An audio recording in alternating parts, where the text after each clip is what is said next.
All right, welcome to Algebra. I'm Mr. Johnson, and I'll be taking you through the first lesson today on expressions and equations. The first one on your note sheet, algebraic expressions. Uh, they are something that consists of one or more numbers and variables, along with one or more arithmetic operations.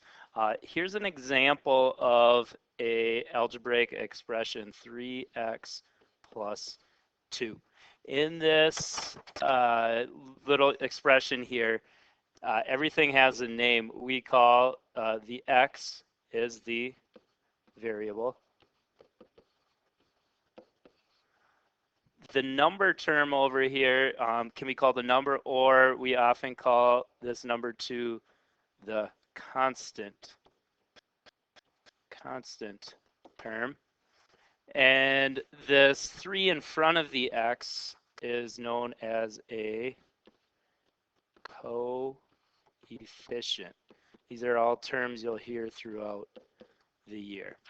And of course, the last thing, our plus sign is called the operation. So the plus is called the operation. The next item on your note sheet is algebraic equations. A mathematical sentence stating that two mathematical expressions are equal. We can use our little 3x plus 2 we had before here. In order to make this expression into an equation, you of course need an equal sign. So if we add an equals sign and put it equal to something such as 11, now we've created an equation. The difference between expressions and equations, you can see right here, is that expressions are evaluated, not solved. Equations such as our 3x plus 2 equals 11 here can be solved, and we can figure out what x equals. Expressions cannot be solved. There's no equal sign, so we can only evaluate them. In order to evaluate or solve, we need a procedure in order to do that. And the procedure we use in math is called order of operations, and oftentimes we use this acronym PEMDAS to help us.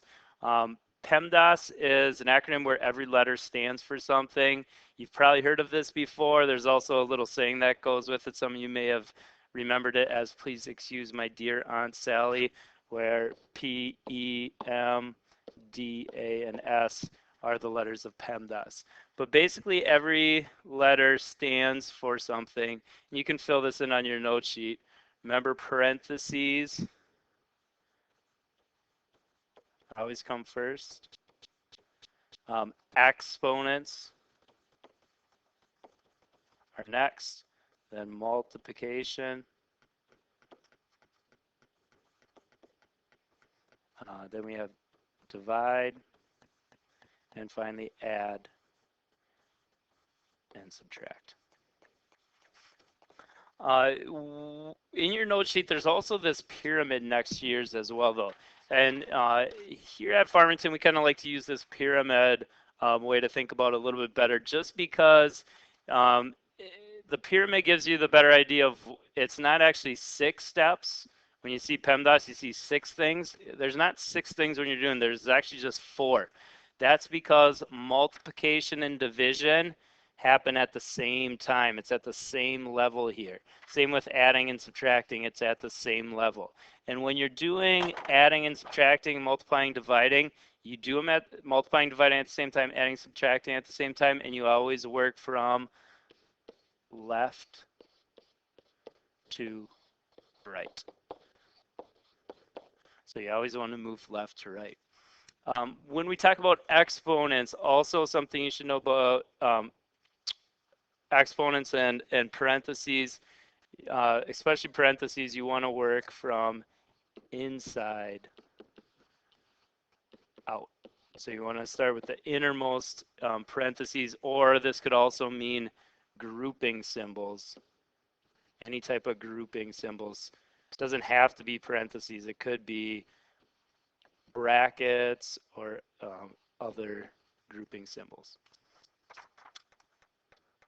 All right, let's try some out here where you have to use order of operations or PEMDAS to solve. Number one on your worksheet, this example, we want to go through and follow order operations. So first thing, parentheses. Do we have parentheses here? Yep. So we want to simplify this first one, 5. There's nothing to do there. But our second one, there is. So we want to first add in this one, what is 4 plus 3 in the parentheses? We know that is going to end up being 7. Okay, do we have anything more to simplify in the parentheses? Nope. Then go on to exponents. It doesn't look like this one has exponents. So now we go to multiplication and division. We do have multiplying here. 2 times 5 is 10. We also have 3 times 7 is 21, and we were working from left to right. Now multiplying is done. There also is no dividing, so now we finally add and subtract, and we get our answer of 31 is the final answer. Okay. I want you to try B and C out kind of on your own and see what you can do with those ones. So try those examples on your own. C is kind of like D in that you're going to need to do some substitution. So we're going to try D together here. So anytime they give you some variables and they tell you what the variables equal, you first want to substitute or plug those numbers in. So in letter D, example D, we want to plug in 12 for X. We want to plug in 8 for Y, and we want to plug in 3 for Z. Also on the bottom, there's another Z, so we also want to plug 3 in for that one. Now the next step is to simplify using our order of operations. So first we want to look parentheses. Is there anything in these parentheses that needs to be simplified? No. So now we go to exponents. There is an exponent on this one, so we want to simplify that. 3 squared we know is going to be 9. Now we move on to multiplication and division. We do have some multiplying on the top, so we want to multiply 2 times 12 times 8. That might be one where you want to use your calculator, so let's multiply that out, see what we get. 12 times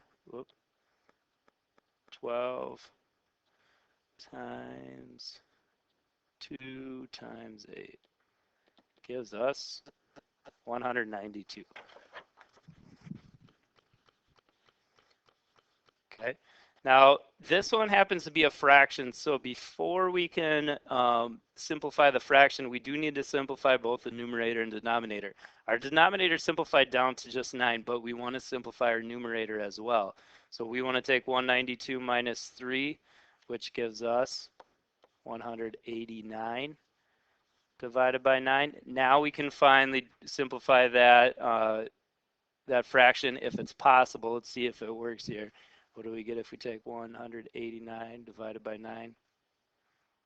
Or over 9? Looks like the answer for this one is 21. So that's simplifying by first substituting and then using order of operations. All right. Let's move on to number 2 here. Now we're going to combine like terms where there may be some variables involved and we can't substitute in, such as letter A here. In this first one, they want us to simplify this expression. Now, notice there is parentheses, but we cannot add or subtract any of those terms together in the parentheses because they're not like terms. This first one has an x squared. This next one only has a power of x by not squared, and this finally we got a constant term. None of those terms can be combined together. So now we move on to our next thing, exponents. There is some exponents, but we don't know what the number is. We can't do any simplifying there. So now move on to multiplying. Do we have multiplying? Yeah, you can see this 3 here is being multiplied to this whole parenthesis. So what we need to do is multiply or distribute the 3 to all 3 terms. So let's see what that looks like when we do that. We get negative 10x plus 3 times 4 is 12x squared. 3 times 2 is going to be 6x. And 3 times 2 is going to be minus 6. So now we've multiplied through using distributing. Now we look, is there any like terms we can add together? There is some like terms here. We have 2x squared terms we can add together. 12x squared and 4x squared would equal 16x squared. Now we're looking for more like terms. Looks like there's a few terms with just x to the first power. So if we combine those, negative 10x plus 6x would be negative 4x. And finally, we're left with this constant term of minus 6. There is no other constant term, so that's our last term. We just bring it down to our answer. And that would be the final answer for that one. Why don't you try B out, see what you get on B, and we'll check that later in class. All right, let's flip to the back. On the back, there's a little word problem that they're asking us to solve. In these word problems, you want to read through, see what information you get, and try and solve it. It says the Pyramid Arena in Memphis, Tennessee is the third largest pyramid in the world. The area of its base is 360,000 square feet, and it is 321 feet high. The formula for the volume of a pyramid is 1/3 base times height that you talked about last year in geometry, where B is represents the area of the base and H is the height. Find the volume of this pyramid arena. Well, using our formula, we want to first substitute in the numbers. This first one piece of information they give us is in square feet. That would be talking about area of the base. So that is going to be our big B. And then this next piece of information, 321 feet high, that would be our height. So plugging in our information here, we got 1/3 times 360,000 times, or multiplied to 321 is our height. Now we just want to simplify that out to find the volume. This looks like it turns into a calculator problem here. So you just want to get your calculator out, type the numbers in, and see what the answer is. So plugging in that information, we got 1/3. You can just type in 1/3 by doing 1 divided by 3 times 360,000 multiplied to 321. And if you put that in and it equals, you should get the answer. Looks like we get an answer there of 38,520,000 feet cubed would be our answer. So that's an example of a word problem where you have to take the information and plug it in. All right, I'm going to let you try the next one here. This is also kind of a geometry problem from last year. Recall that perimeter is talking about the addition or the sum of all the lengths of the sides. So try that one out, see if you can simplify there. All right, going down here, there's some key words you should look for when you're doing word problems. Whenever you hear added to, increased by, more than, addition, those are all talking about plus. That's the operation there. Subtracted from, decreased, those are all talking about minus or subtraction. Multiplied, product, times, those are all talking about multiplication. Quotient divided by is division. Is the same as, is equal to, is talking about our equal sign. So anytime you got to create an equation, that would be part of it. Let's do some examples over on the side here. 5, here's our keyword, increased by a number. If we're increasing, that's adding, so 5 plus some number x. 4 less than a number. Now you got to be careful with subtraction. Subtraction, you got to make sure you put it in the correct order. 4 less than a number. So if you're doing 4 less than a number like 100, you would take 4 away from that. You'd get 96. So we got to make sure we put our number first here. Minus 4. That would give you 4 less than the number. Our next one, 5 times. Okay, so 5 times the sum. All right, recall, remember, sum is one of ours back up here with adding. So 5 times the sum. So sum means there must be 2 numbers being added here. 9 and a number. So 5 times the sum of 9 and a number. The next one, twice. Twice, you can see here, anytime they talk about like twice or something like that, that's multiplying. So twice, 2 times. The sum, all right, we're multiplying by 2 things, or the sum of something here. The number in 8 is being divided by 3. And finally, the length of the rectangle is twice the width. So here you might want to make up a variable like L for length. Is always going to be a keyword for equals twice, and we'll use a variable like W for the width. So that one actually had 2 variables. All right, we'll finish the rest in class here. So we'll look at that.